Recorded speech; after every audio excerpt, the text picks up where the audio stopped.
ටික ඔක්කොම එකතු.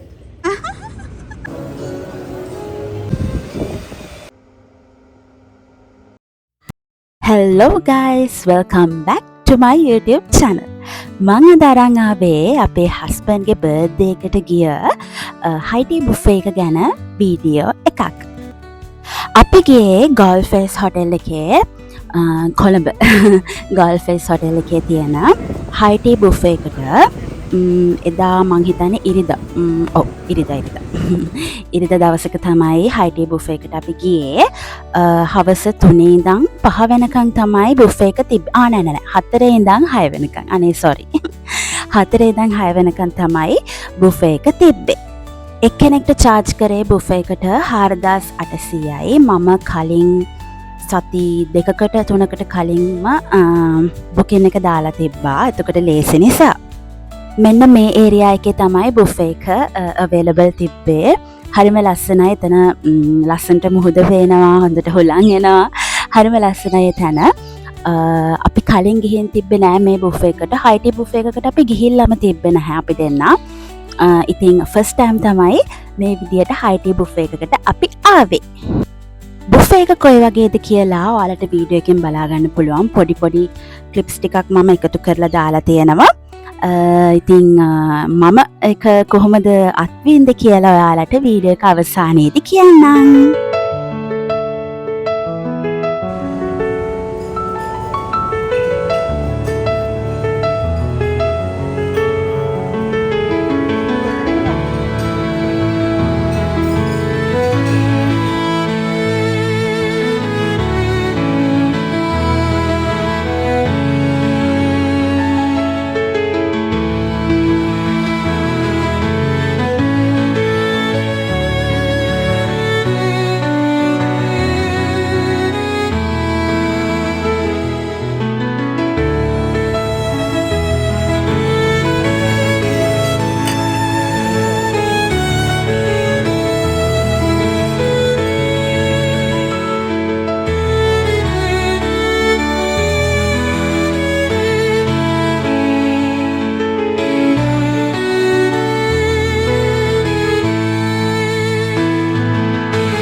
අපි දෙන්නා තිබ්බ ඔක්කොම ටික ඔය විදිහට බෙදාගත්තා. නැත්නම් සැරින් සැරේට ආයෙ නැගිටලා යන්න ඕනේනේ. ඉතින් දෙන්න කතා වුණා එකපාර ඔක්කොම ටික බෙදාගමු ඩිසර්ට්ස් නැතුව. අනිත් ටික ඔක්කොම බෙදාගමු කියලා. අපි දෙන්න එකපාර ඔක්කොම බෙදාගත්තා. බෙදාගෙන දැක්කනේද කැම ගොඩ. ඔය විදිහට තමයි ඉතින් අපි දෙන්න ස්ටාර්ට් කරේ අපේ වැඩේ. මුළු බුෆේ එකේම කෑම ටික තනියම කන්න පුළුවන් වගේ අපි දෙන්න ස්ටාර්ට් කරා අපේ වැඩේ. හැබැයි කාගෙන යනකොට දෙන්නගේ බඩ හොද්දටම පිරුණා. මං ආසාවෙන් හිටියේ ස්වීට් කෝන් එකට. හැබැයි මට ඒකෙන් එකක්වත් කන්න හම්බුනේ නැහැ. විශ්වාස කරන්න ඕගොල්ලෝ මට ආසාවෙන් හිටපු ඩිසර්ට්ස් එකක්වත් කන්න හම්බුනේ නැහැ. එයාලගේ එක පෑන් කේක් එකක් තිබ්බා. ඒක විතරයි මට කන්න පුළුවන් වුණේ. හැබැයි මං ආසාවෙන් හිටියා කේක් තිබ්බා. එතකොට කප් කේක්ස් තිබ්බා, වොෆල්ස් තිබ්බා. ඒ වගේ ගොඩාක් දේවල් තිබ්බා. මට මුලදී අපරාධයනේ මට දැන් හිතෙනවා මුලින්ම ඒ ටික කෑවනම් හරි කියලා. ඔයාලට පොඩි සද්දයක් ඇහෙනවා නම් මගේ මේ රෙකෝඩින් එක ඇතුලේ ගණන් ගන්න එපා. අපේ පූස් තඩියා මෙතන ඉඳගෙන සද්දබද්ද කරනවා. එක්කෙනෙක් නෙමෙයි දෙන්නෙක්ම ඉන්නවා. මං අපේ හස්බන්ඩ්ගේ බර්ත්ඩේ එකට කොහෙද යන්න ඕනේ මොනවද ඕනි කියලා හද්දී හැම පාරම කියන්නේ එක්කෝ බුෆේ එකකට යන් නැත්නම් රෙස්ටෝරන්ට් එකකට යන් කියලා. එයා කන්න තමයි ගොඩක්ම ආස. කන තැන් වලට යන්න සහ එක කෑම වර්ග try කරන්න. ඉතින් එයාව සෙලිබ්‍රේට් කරන ගොඩක් අවස්ථාවලදී කියන්නේ බර්ත්ඩේස් වලදී ඇනිවර්සරි එකකදී ඒ වගේ වෙලාවකදී ගොඩක් වෙලාවට මම එයාට gift එකක් දීලා තියෙන වාර හරි අඩුයි. මොකද ඒ gift එක වෙනුවට මම එයාව එක්කන් යන්නේ එයාට හොඳට බඩ පිරෙන්න කන්න පුළුවන් තැනකට. මේ මොහොත වෙනකොට දෙන්නගේ බඩ පොඩ්ඩ පිරෙන ගමන් තමයි තිබ්බේ. ඔයාලට පේනවා ඇති මං චුට්ටක් අමාරුවෙන් ඉන්නේ. මට පොඩ්ඩක් අද්දී බඩ පිරුණා. මම තඩියෙක් වගේ හිටියට මට කන්න පුළුවන් ප්‍රමාණය හරිම අඩුයි. පැණි රස නම් හොඳට කන්න පුළුවන්. මට මතක විදියට ওই වෙලාවේදී මමයි අපේ හස්බන්ඩ්යි කල්පනා කර හිටියේ මේ ගෝල්ෆේස් හොටෙල් එක හදපු විදිය ගැන. මට මතක විදිහට අපි දෙන්න කතා කර හිටියේ ඒක ගැන.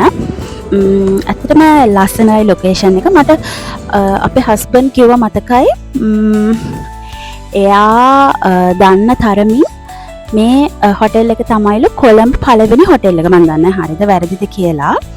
එයාත් කිව්වා එයාට ෂුවර් නැහැ කියලා. එයාත් දන්න තරමින් මේ හොටෙල් එක තමයිලු කොළඹ හදපු හොටෙල්ස් වලින් පළවෙනි පරණම හොටෙල් එක. ඒක වැරදි නම් ඔයාලා පොඩ්ඩක් හොයලා බලන්න. දන්නවනම් කැමති නම් කමෙන්ට් කරන්න. මේ විදියට ලස්සනට බෙදාගත්තට අන්තිමට මේකෙන් භාගයක් වගේ තමයි මට කන්න පුළුවන් උනේ. හැබැයි අපේ කෙනා නම් හොඳට බඩ පිරෙන්න කෑවා ඔක්කොම ටික. එක වචනයකින් උත්තර දෙන්න. එක වචනය. අනේ එහෙම නෙමෙයි මං කියන්නේ. නියමයි. කන්නනේ ඕනේ කිව්වේ ඔන්න කන්න එක්කන් ආවා.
ඔයාලගේ ජීවිතවලත් තියනවා නේද විශේෂ අවස්ථාවල් කාගේ හරි බර්ත්ඩේ එකක්, ඔයාලගේ බර්ත්ඩේ එකක්, එතකොට ඇනිවර්සරි එකක්,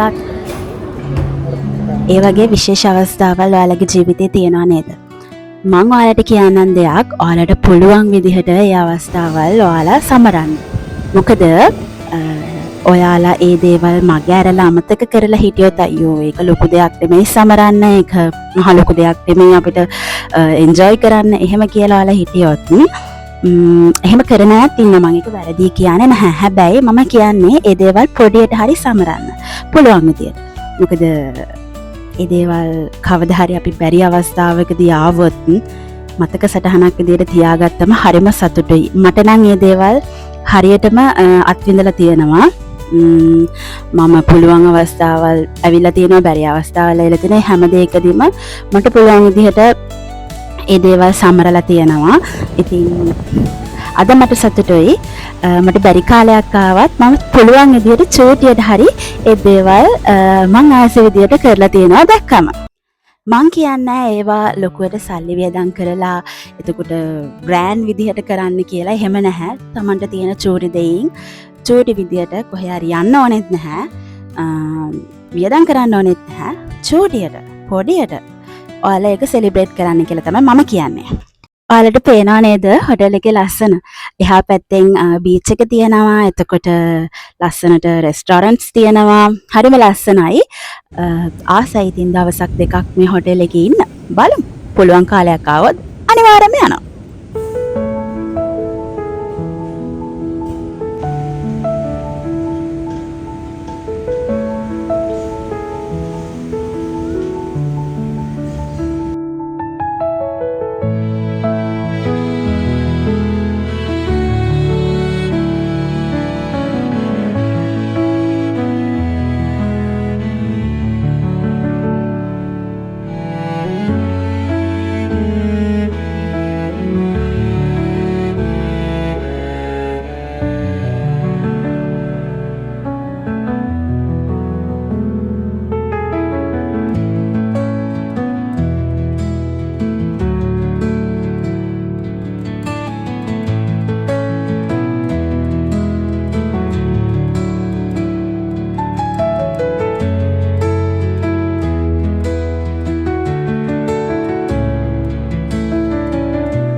බර්ත්ඩේ එක ගැන මොකද හිතෙන්නේ? ඈතට යන්න. ඈතට යන්න තව ඈතට. කියන්නකෝ. දැන් වාගේ 31යි වඩ දැන් වයසයි. කාලා බඩ ෆුල්. එතකොට දැන් අවුරුදු 31 කෙනි අවුරුද්දේදී මොනවද වගේ බලාපොරොත්තුව? ඒක මන් දන්නවා. බයි කියන්න. කෝ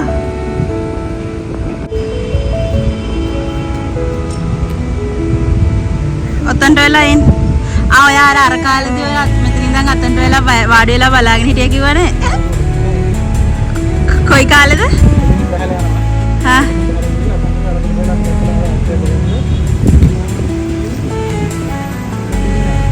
මොන කාලේද?